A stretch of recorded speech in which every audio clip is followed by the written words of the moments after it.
మాలిని సూరజ్ కుట్రను తెలుసుకుని దీపక్ గెలిచేలా చేసిన కార్తీక్. అసలు ఇదంతా ఎలా జరిగిందనేది వీడియోని స్కిప్ చేయకుండా చివరి వరకు చూడండి. కార్తీక దీపం అప్కమింగ్ ఎపిసోడ్స్లో ఏం జరగబోతుందో ముందుగా తెలుసుకోవాలి అనుకుంటే వీడియోని లైక్ చేసి ఛానల్ని సబ్స్క్రైబ్ చేసుకుని పక్కనే ఉన్న బెల్ సింబల్లో ఆల్ పై క్లిక్ చేయండి. సూరజ్ నిజస్వరూపం అందరూ తెలుసుకోవాలి అని మీరు కూడా కోరుకుంటే కామెంట్లో ఎస్ అని టైప్ చేయండి. ఇంకా దీపను ఆ పోటీలోంచి తప్పించాలి అన్న ఉద్దేశంతో జోష్న పారిజాతం ఇద్దరూ కలిసి కారుకు బ్రేకులు తీసి సూరజ్కి యాక్సిడెంట్ చేసి తన కాళ్ళు చేతులు విరగ్గొట్టేలా చేద్దామని ప్లాన్ చేస్తారు. కానీ వాళ్ళు తీసిన గోతులో వాళ్ళే పడినట్టుగా పారిజాతం తెలివితేటలు అలానే కదా ఉంటాయి.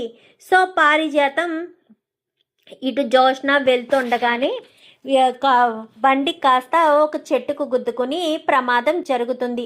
అందులో పారిజాతం నెక్ అయితే పట్టేసేసరికి నెక్కకు బెల్ట్ వేస్తారు. ఇంకా తీసుకొచ్చి ఒక చోట కూర్చోబెట్టి ఇక మీదట నువ్వు ఇక్కడే ఉండాలి, అటు ఇటు తిరగడానికి వీల్లేదు అని చెప్పి డాక్టరు అందరూ చెప్పడంతో పారిజాతం ఇంకా అక్కడ సోఫాకు అంకితమైపోతుంది. ఏంటి గ్రాని ఎలా చేసావు అనగానే నేనేం చేశానే, కావాలని నేను ఏమన్నా చేసానా ఏంటి, ఇలా అయిపోయిందంతే అనగాని ఇప్పుడు అదే సూరజ్ గారిని ఏమీ చెయ్యలేకపోతున్నామా అని చెప్పాను. కానీ అంతే కదా మరి, భావనైనా ఏదో ఒకటి చెయ్యాలి అనగానే మీ బావ జోలికి వెళ్తే మీ తాత ఊరుకుంటాడనుకుంటున్నావా? అస్సలు ఊరుకోడు, అది గుర్తుపెట్టుకో అని చెప్పి పారిజాతం కాస్త చెప్తుంది. చెప్పేసేసరికి ఏం చేయాలో అర్థం కాక జోష్న ఆలోచనలో పడుతుంది. ఇంకా కార్తీక్ కూడా శివన్నారాయణతో మాట్లాడతాడు. ఏంటి తాత, ఆవిడ గురించి అందరూ చాలా భయంకరంగా చెప్తున్నారు అనగానే ఎవరు చెప్పారా నీకు అని చెప్పనేసరికి అమ్మ చెప్తుంది. ఆవిడతో చాలా జాగ్రత్తగా ఉండాలి, ఆవిడ సింహం లాంటిదంటూ ఎలివేషన్స్ బాగా ఇస్తున్నారు అనగానే ఎలివేషన్ ఇస్తున్నారని కాదు, తనకు కావాల్సింది చేజిక్కించుకోవడానికి ఎంతకైనా దిగచారిపోతుంది. మొన్న ఆ సెంటర్లో హోటల్ ఉండేది గుర్తుందా అని చెప్పనేసరికి గుర్తుంది, ఆయనది కదా అని చెప్పాను. కానీ ఆ హోటల్ని మాలిని కొనేసిందంట తెలుసా అని చెప్పనేసరికి అదేంటి తాత, ఆయనకి ఆ హోటల్ అంటే ప్రాణం కదా అని చెప్పాను. కానీ ప్రాణమే, ఏం చేస్తారు మరి, ఆ హోటల్లో పనిచేసే షెఫ్లందరికీ కూడా అడ్వాన్సులు ఇచ్చి తన వైపు లాగేసుకుంది. హోటల్నేమో మూసేసే పరిస్థితికి వచ్చింది. 4 కోట్ల బేరానికి వెళ్ళిందంట మాలిని. 4 కోట్లది కాస్త అప్పుడు ఇవ్వననడంతో మొత్తం వాళ్ళ దగ్గర ఉన్న షెఫ్లందరినీ కూడా, వర్కర్స్ని అందరినీ కూడా తన వైపుకు లాగేసుకుని ఆ హోటల్ని 2 కోట్లకు ఇచ్చి అమ్మేసేటట్టు చేసిందంట అని చెప్పనేసరికి అంతా భయం పెట్టే మనిషి అనగానే భయపెట్టే మనిషే, కానీ ఆ మనిషి ముందు నేను ఓడిపోతే నా ప్రాణం పోయినట్టేరా కార్తీక్. నేను ఎప్పుడూ నిన్ను ఏమీ అడిగింది లేదు, చిన్నప్పటి నుంచి నిన్ను ఎంతలా చూశానో అన్న విషయం నీకు బాగా తెలుసు. ఇప్పుడు అడుగుతున్నాను రా కార్తీక్, నువ్వు ఈ పోటీలో దీపని గెలిపించి దీప మన గౌరవాన్ని పెంచాలి, లేదంటే నేను బ్రతికున్న శవం లాంటి వాణ్ణి, బ్రతికుండడం కూడా అనవసరం అనుకునే మనస్తత్వం ఉన్నవాడిని అన్న విషయం నీకు బాగా తెలుసు కదా అని చెప్పనేసరికి చూడు తాత, నీకు నీ మనవడున్నాడు, మనవరాలుంది, అది గుర్తుపెట్టుకో. నిన్ను గెలిపించే బాధ్యత మాది, నువ్వు ఖచ్చితంగా గెలుస్తావు, అది గుర్తుపెట్టుకుని ఉండు తాత. నిన్ను ఎవ్వరూ ఏమీ చేయలేరు, నేను చూసుకుంటాను కదా అని చెప్పాను. కానీ నువ్వున్నావన్న ధైర్యంతోనే నేను ఉన్నాన్రా కార్తీక్ అంటూ చెప్పేసేసరికి అంటూ ఇంకా చెప్తాడు. చెప్పేసేసరికి సరే తాత, నువ్వు ఏమాత్రం టెన్షన్ పడకు, రిలీఫ్గా ఉండు, అంతా నేను చూసుకుంటాను, దీపకు వెన్నంటే నేను ఉండి అన్నీ కూడా చెప్తాను అని చెప్పి ఇంకా కార్తీక్ అయితే శివన్నారాయణకి ధైర్యం ఇస్తాడు. ధైర్యం ఇచ్చేసరికి ఇంకా అలా ధైర్యం రావడంతో శివన్నారాయణ ఇంకా రిలాక్స్గా ఉంటాడు. ఇంకా సరాసరి ఆఫీస్కి వచ్చేసాడు కదా కార్తీకు. ఏంటి బావా తాతయ్య దగ్గరికి వెళ్ళావు, ఏం చెప్పారు అనగానే, నువ్వు ఈ పోటీలో గెలవడం చాలా ముఖ్యమని తాత చెప్తున్నాడు, ఎట్టి పరిస్థితుల్లో ఓడిపోకూడదు దీప అని చెప్పాను. కానీ ఇంతకీ ఏ చెఫ్ను పంపిస్తున్నావు బావా అని చెప్పనేసరికి, ఎవరినో కాదు నిన్నే పంపించాలని నిర్ణయం తీసుకున్నాను అని చెప్పాను. కానీ బావా నాకేం తెలుసని నేను వెళ్ళడానికి, చూడు దీప నీకు తెలుసు, నీకు ఏ వంట చేస్తే అక్కడ నువ్వు జడ్జిల మనసుల్ని దోచుకోగలవో నీకు తెలుసు. సో నువ్వు అదే చెయ్యి. అక్కడికి వెళ్ళి వేరే వాళ్ళ ద్వారా ఏమో ఆ మాలిని ఆ మనిషిని కూడా కొనేయొచ్చు కదా, ఆ మనిషిని కూడా కొనేసి ఫుడ్ సరిగ్గా చెయ్యకపోవచ్చు కదా. డబ్బు ఎవరికి చేదు దీప, ఎవరైనా సరే డబ్బుకు లొంగిపోతారు. 1,00,000కు లొంగిపోకపోవచ్చు, 2,00,000కి లొంగిపోవచ్చు, మరో 1,00,000 పెంచుకుంటూ పోతే పరువు కోసం వాళ్ళు ఎంతకైనా దిగజారుతారు అని తాత చెప్తున్నాడు.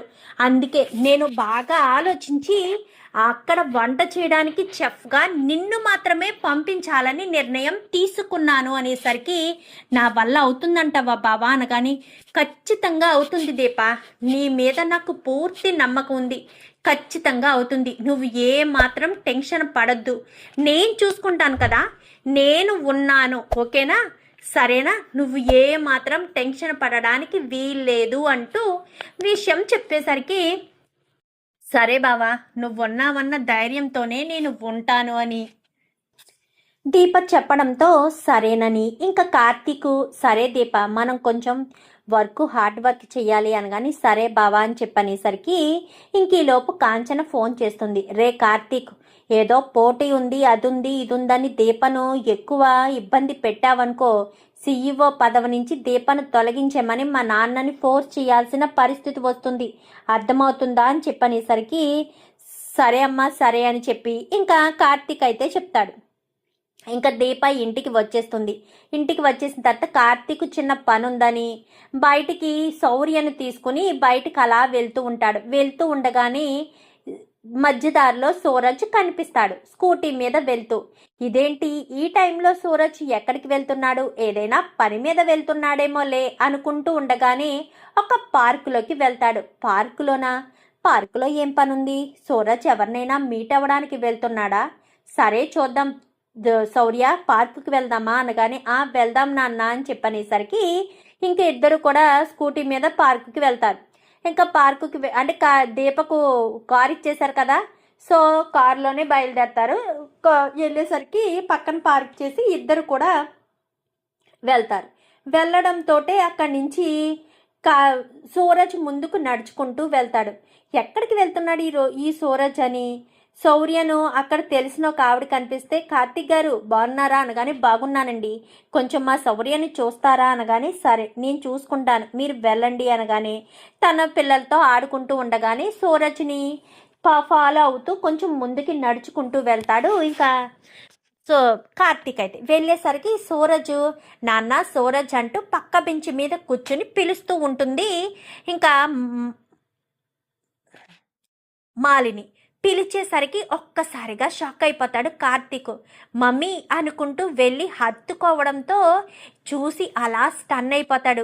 ఏంట్రా ఇంత ఆలస్యమైంది ఏంటి అనగానే, ఇంట్లో వాళ్ళు ఎవరూ చూడకుండా రావాలి కదా మమ్మీ అనగానే, సరే ఎంతవరకు వచ్చింది, అక్కడ ఎవరిని చెఫ్గా పెడుతున్నారు అనగానే, అదే ఇంకా తెలియలేదు మమ్మీ, ఎవరిని కూడా అడిగినట్టు లేరు, రెస్టారెంట్లో ఎవరు చెఫ్గా వస్తున్నారన్న విషయమే తెలియడం లేదు, మరి ఎవరు వస్తున్నారన్న విషయం నువ్వు నాకు చెప్పి వాళ్ళ పూర్తి వివరాలు నాకు చెప్తే వాళ్ళని ఎంత డబ్బైనా ఇచ్చి వాళ్ళని కొనేస్తాను అనగానే, అలా కొనేస్తే అనుమానం వస్తుంది కదా అనేసరికి, వాడిని కొంటామంతే, అక్కడ టేస్ట్ దగ్గరికి వెళ్ళేసరికి వాడే చెత్త చేసేస్తాడు, వాడి మీదకి పోతుంది తప్ప మన మీద ఎలాంటి అనుమానం రాదు, కావాలంటే వాడిని నెక్స్ట్ వాళ్ళు ఉద్యోగంలోంచి తీసేస్తే మన కంపెనీలో పెట్టుకోవచ్చు అనేసరికి, సరే మమ్మీ ఆ ఇన్ఫర్మేషన్ ఇంకా రాలేదు, ఆ ఇన్ఫర్మేషన్ నాకు వచ్చిన మరుక్షణం ఖచ్చితంగా చెప్తాను అని చెప్పి ఇంకా సూరజ్ చెప్తాడు. చెప్పేసరికి కార్తీక్ ఒక్కసారిగా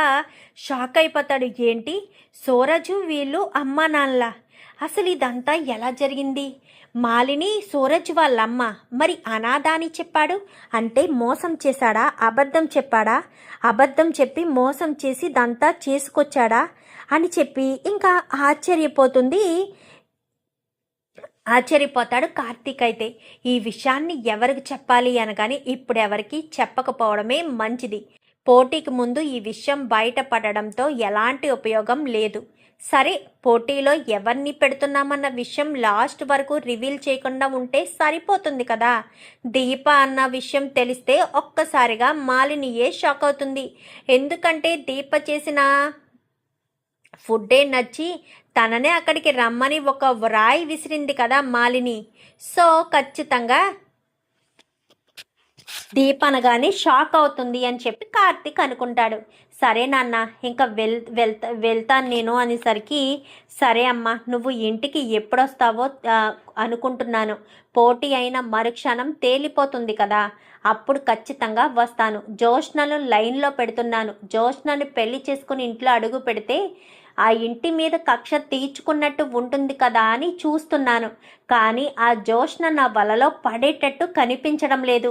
అది ఈ మేనత్ లాంటిది అయ్యుంటుందిరా. అందుకే అస్సలు వలలో పడే అవకాశం లేకుండా పోయినట్టుంది.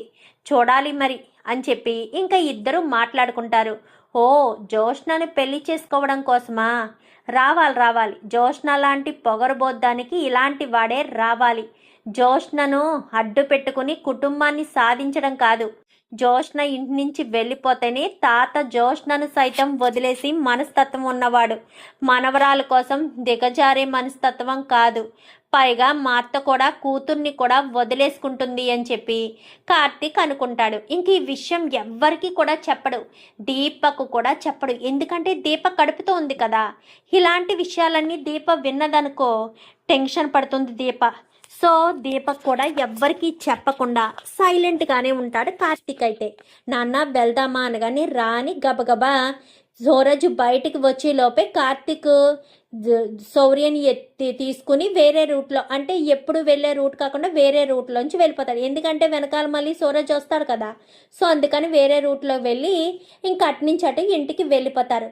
ఎక్కడికి వెళ్ళావు శౌర్య అని చెప్పాను. కానీ నేను నాన్న పార్కుకి వెళ్ళాము అనేసరికి, ఓహో పార్కులో షికార్కి వెళ్ళావా, చెప్తే నేను వచ్చేదాన్ని కదా బావా అని చెప్పనేసరికి, ఎక్కువ వాకింగ్ చెయ్యాలి కానీ మేము పార్కుకి వెళ్తామని అస్సలు అనుకోలేదు దీప. అలా వెళ్ళిపోయామంతే.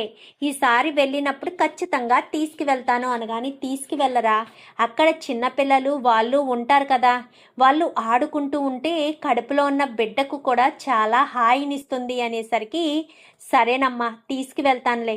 సాయంత్రం మాటలు అలా వెళ్ళి కొంచెం పార్కులో వాకింగ్ చేస్తూ ఉంటే కడుపులో ఉన్న బిడ్డకు కూడా మంచిది కార్తీక్ అనేసరికి, సరేనమ్మా అని చెప్పి కార్తీక్ అయితే చెప్తాడు.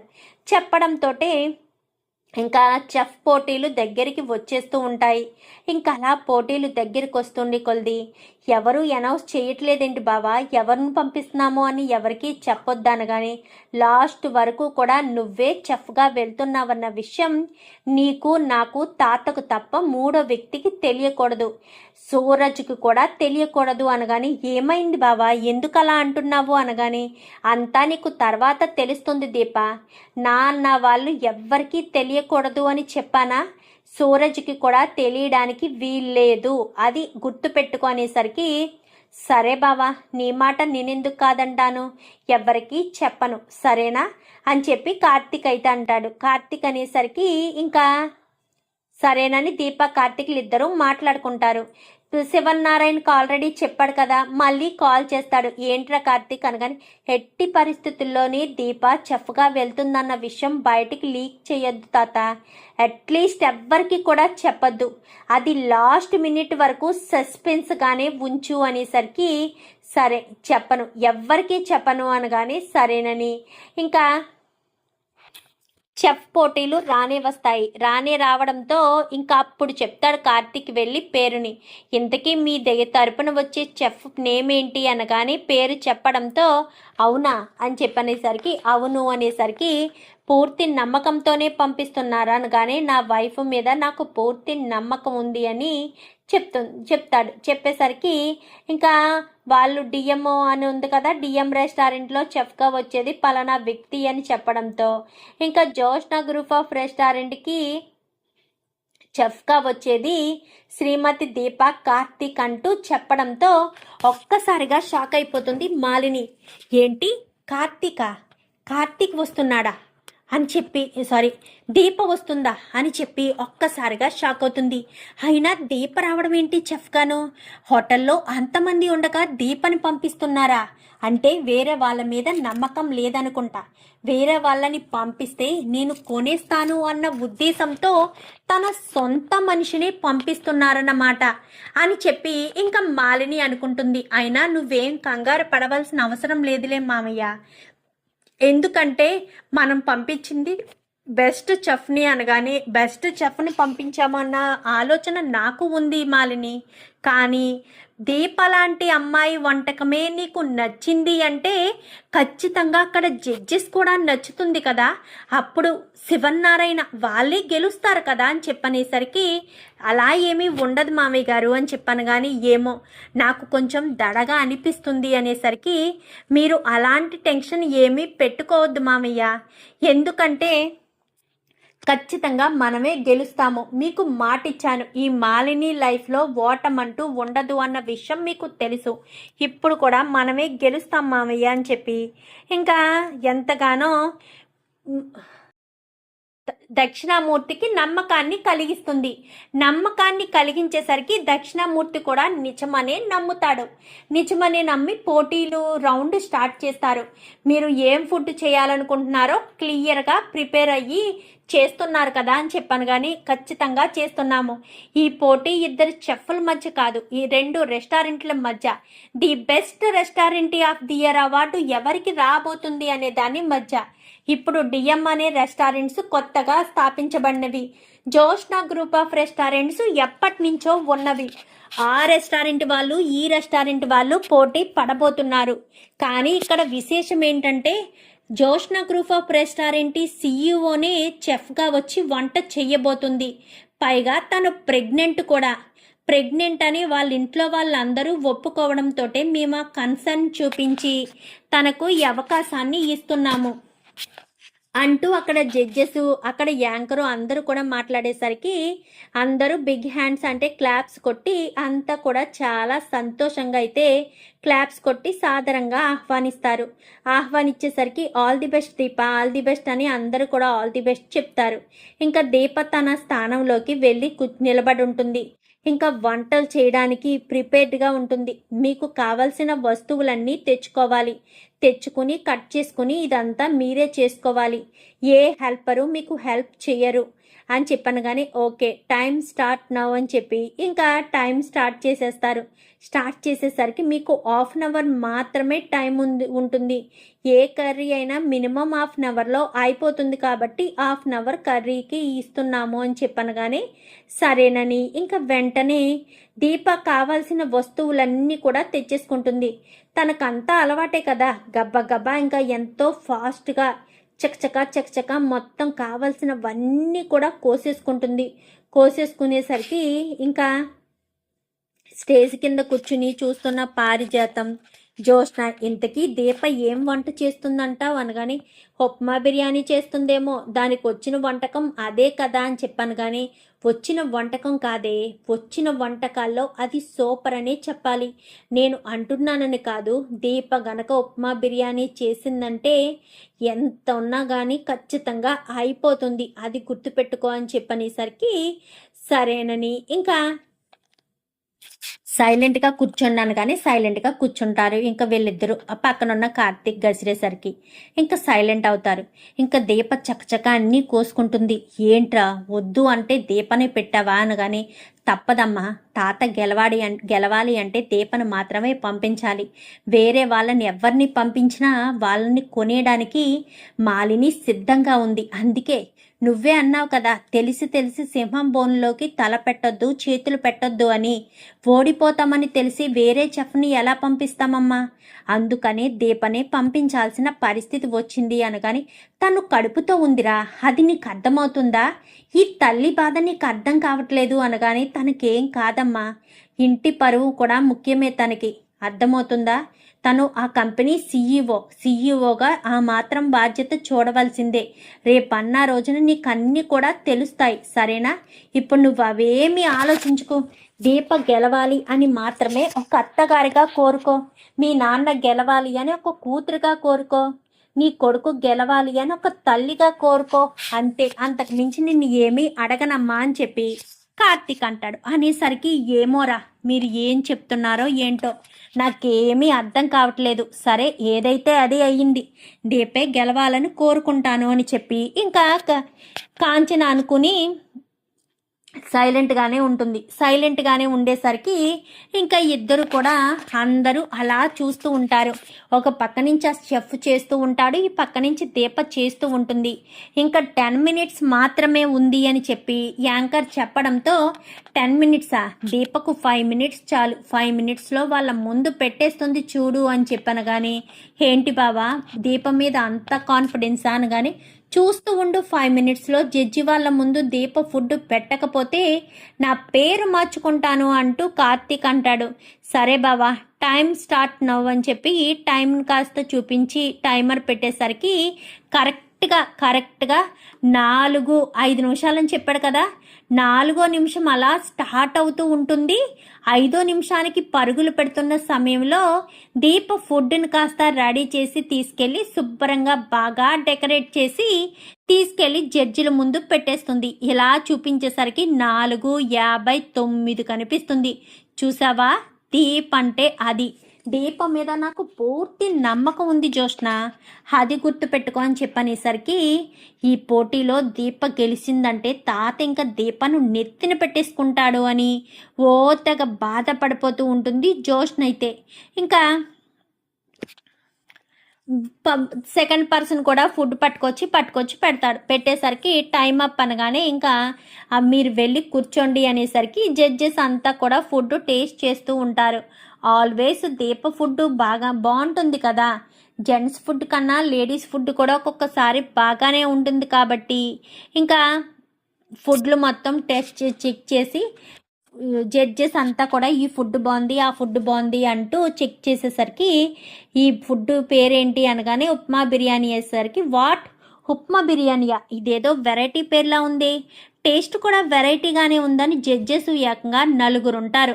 4 జడ్జెస్ టేస్ట్ చేసేసరికి ఇంకా ఫుడ్ చాలా బాగుందని, చాలా టేస్టీగా ఉందని వాళ్ళు చెప్పడంతో ఇంకా ఒక్కసారిగా షాక్ అవుతారు. ఏంటి నిజమా అని చెప్పాను. కానీ నిజమే, ఫుడ్ చాలా టేస్టీగా ఉందని చెప్పి ఇంకా ఈ ఫుడ్కే మేము the best restaurant of the year award ఇవ్వాలనుకుంటున్నామని దీప వాళ్ళకే, జోష్న గ్రూప్ ఆఫ్ రెస్టారెంట్ వాళ్ళే ఇంతకుముందు గెలిచినట్టుగా ఇప్పటి కూడా the best restaurant of the year award అందుకున్నారు అని చెప్పనేసరికి ఒక్కసారిగా మాలిని సూరజ్ షాక్ అయిపోతారు. షాక్ అయిపోయేసరికి ఇంకా దీప అవార్డు తీసుకుంటుంది. ఇంకా సూరజ్ బయటికి వెళ్ళిపోయేసరికి సూరజ్ అని కార్తీక్ పిలిచి చెంప పగలగొడతాడు. నేను నిన్ను ఎందుకు కొట్టానో తెలుసా అని చెప్పనేసరికి తెలీదు అనగానే, తెలుసుకోవాలి, నువ్వు మాలిని కొడుకువు కదా, మాలిని పిన్ని కొడుకువే కదా నువ్వు అని చెప్పాను. కానీ కార్తీక్ గారు అది అనేసరికి నాకు తెలుసు సూరజ్, నేను ఇక్కడ బెస్ట్ చెఫ్ని ఎవరిని పంపిస్తే వాళ్ళని కొనేయడానికి మీ మమ్మీ రెడీగా ఉన్నారని మీ ఇద్దరు పార్కులో మాట్లాడుకున్నప్పుడే నేను విన్నాను. అప్పుడే నేను నిర్ణయం తీసుకున్నాను, దీపనే చెఫ్గా పెట్టాలి అన్న ఉద్దేశంతో. దీపనైతే కొనలేరు కదా, మీరు బయట పర్సన్ని ఎవరినైనా కొనొచ్చు, నా దీపని కొనడం మీ వల్ల కాదు.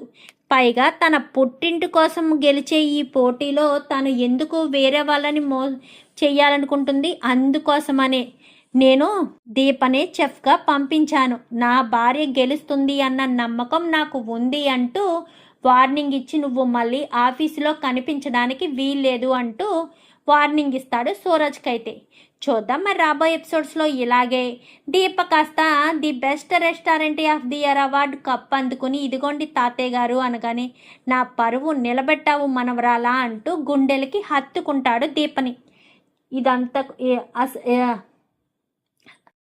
ఇదంతా కూడా ఇలాగే జరగాలని మీరు కూడా కోరుకుంటే కామెంట్లో ఎస్ అని టైప్ చేయండి.